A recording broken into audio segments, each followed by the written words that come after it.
advent. This is what sustained them through His appointments. Now, as a church, di ba sa Adventist Church, ang akong history nagsulti that our church before experienced great disappointment. Kung ang tanaw na kaisunan ang ilang disappointment, kawa ang nagyod din atua.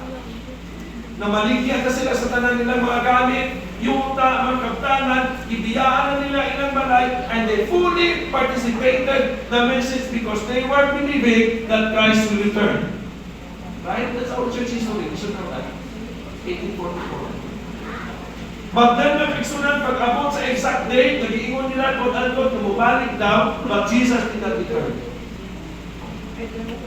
Kaulaw, kabalaka, kawanay kwarta, wanay nawong ipakikita sa mga higala, kayagaan sila, but then, mga piksunan, naluya ba sila? They started again. And they discovered something that even fueled their faith when they That should be our attitude as Jesus followers. Now today as individuals, let us keep personal faith strong through prayer, Bible study, and service. Hindi ta magpuyo. Kahit magpuyo ta mag-isunan, wa tay himuon, maunay makapanuya natin. Okay. Sahay, ang bata ba, atong ibutang sa atong kilid, iganahan mo sinilingkod. Paglingkod nagpagdaot.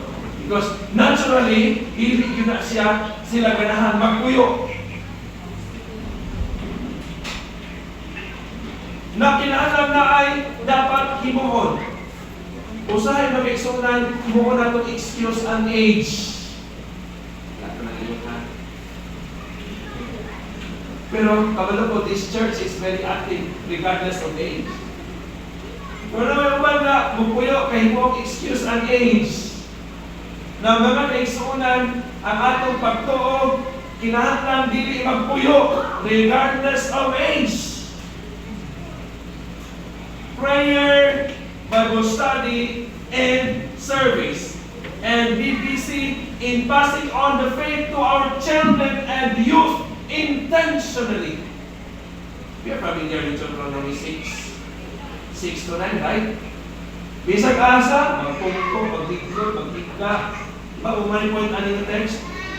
Kinahanglan nga ipasa yun ang saman, ang pagtuo. And as a church, continue to nurture a faith community rooted in the Scripture. I would like to emphasize this word, rooted in the Scripture. Because sometimes we are tempted to, kanabang ang atong, okay man na magsadya-sadya because kung man na i-cherish atong mga pamatan ng atong mahinduman. But let us all remember that whatever we do, let us always do it to the glory of God, and it should be within within the Scripture. Naaga yun mag-isunan mo through the fundamental beliefs of our church. Let's keep the Advent hope alive by proclaiming the three angels' messages. Nuingon ko mga kaigsunan, it is a failure being members of the Seventh-day Adventist Church when we do not fully grasp the entirety message of the three angels in Revelation 14. Pero mga kaisunan, kung mag-twist ang Revelation 14, verses 6 to 12, maka-perfect ka ata.